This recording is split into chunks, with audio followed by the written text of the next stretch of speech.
Hey guys, Ross here from Biker Talk. Just a reminder, I'm riding in the Distinguished Gentleman's Ride on Sunday to raise funds for prostate cancer research and mental health awareness. If you'd like to sponsor me, I'll put a link in the description. And now it's over to Jamie and his epic Aprilia Tuono V4. Try and keep up.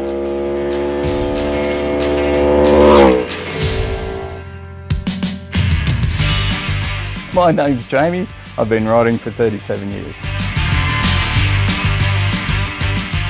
My uncle, the first memory that I have is getting picked up from school when I would have been about 6 years old. He was on, I don't even know what bike it was. I just remember him doubling me back to home and me burning my leg on the exhaust, and I just thought, this is incredible, like the amount of power, the noise and everything. I was just hooked after that. My first bike was about 13 years old. I think that was Mum said, you're a teenager, so okay, you can have it was a ratty old TS250 with second and fourth gear, no other gears. I felt like, yeah, king of the world on that thing, yeah. I grew up in Bathurst. I lived in West Bathurst, but the only place that I could ride was in Gorman's Hill, which was about 5-6 k's away. So I used to ride my push bike to my nan's house where the bike was, and then ride up the street to Waterworks Lane, and there was no trailer. We didn't have our licence or anything, so we just bloody rode our bikes along the streets and everything to the meeting point and go nuts before, you know, all the complaints come in, and we just took off again.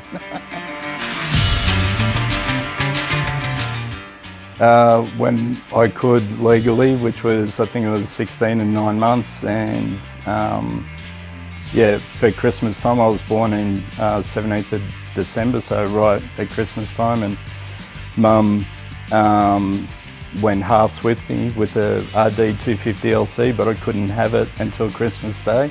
I didn't make it for Christmas lunch that year. I just kept on riding. Aprilia 1100 Tuono V4, the Ducati 749, I don't know what you call it, basket case, CBR 1000 track bike, doing up a Ducati 900 S2, and yeah, that's it.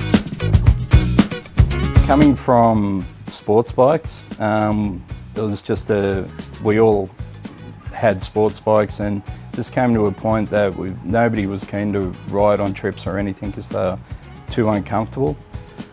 So I thought, I need something with the same amount of power with the upright bar position, so I actually bought the Z 1000.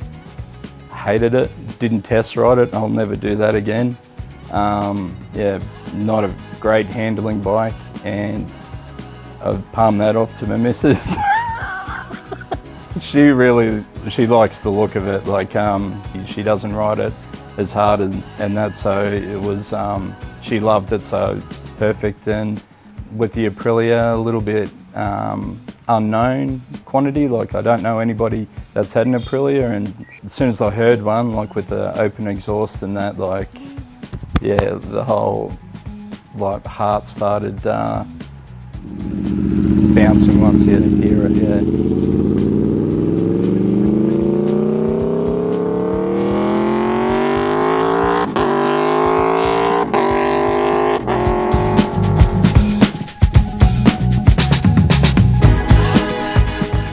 Power-wise, I think brochure, they're about 175 horsepower. That's been dynoed. It's nowhere near that. I think it's about 160.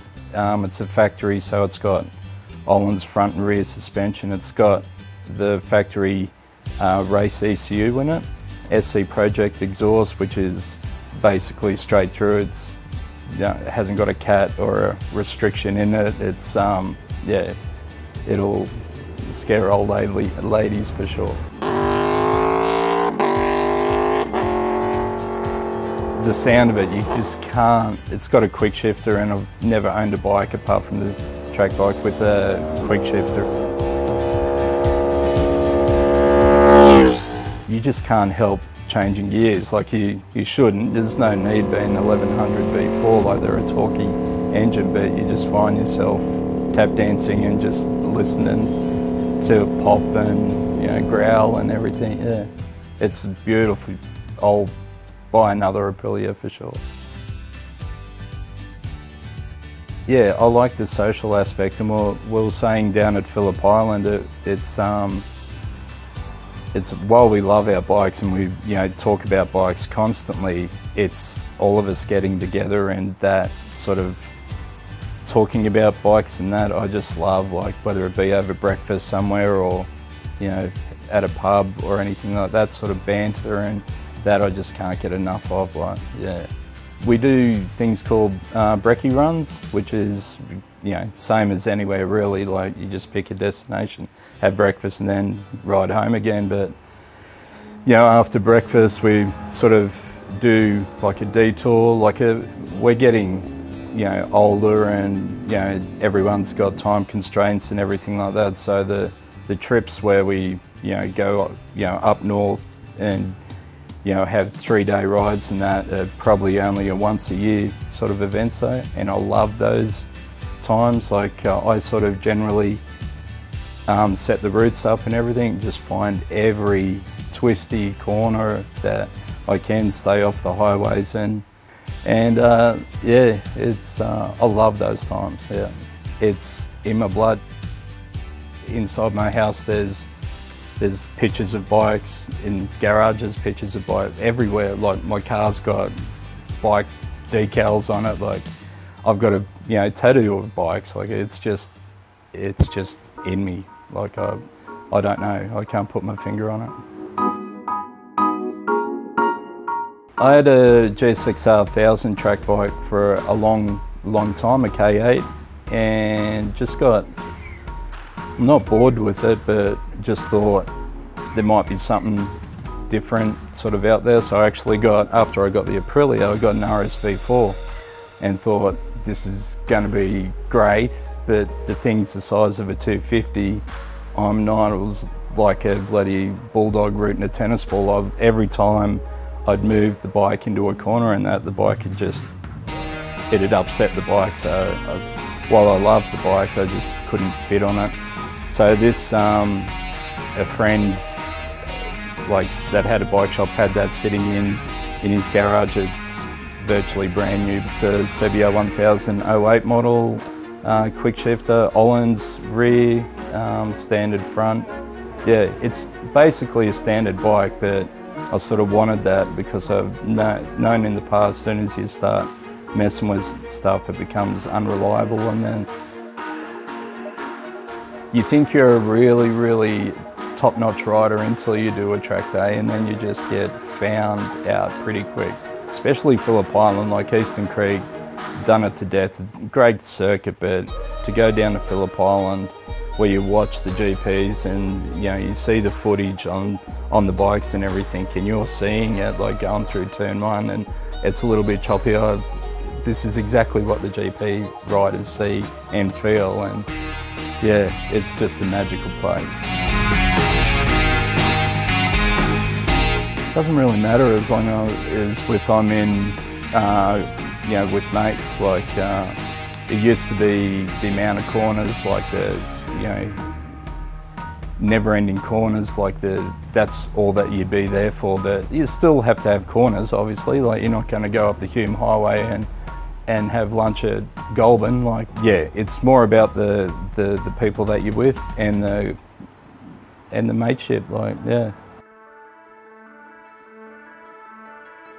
Des Medici, like the GP replica, yeah, and anybody that says any different are lying, I think. Those things are, yeah, it's just the closest thing that you can get. Well, it is a MotoGP bike. Like, they're not something to be ridden, they're just something to look at. They're art, basically, yeah. You're not there to prove anything, although I can still remember as being a young bloke on a bike, and I just thought I was invincible, but it was that first big accident that I had that made me realise that I'm not. So if I could tell somebody that's just starting out, realise that before you have that big accident, because when you have that, you mightn't have the chance to realise what you've actually got. Yeah.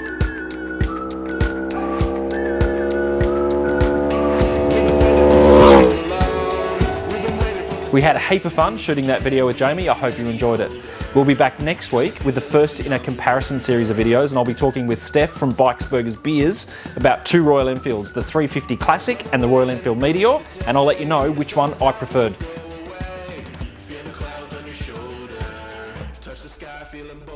So I'll see you then, and remember, you can't buy happiness, but you can ride a motorcycle, and that's kind of the same thing.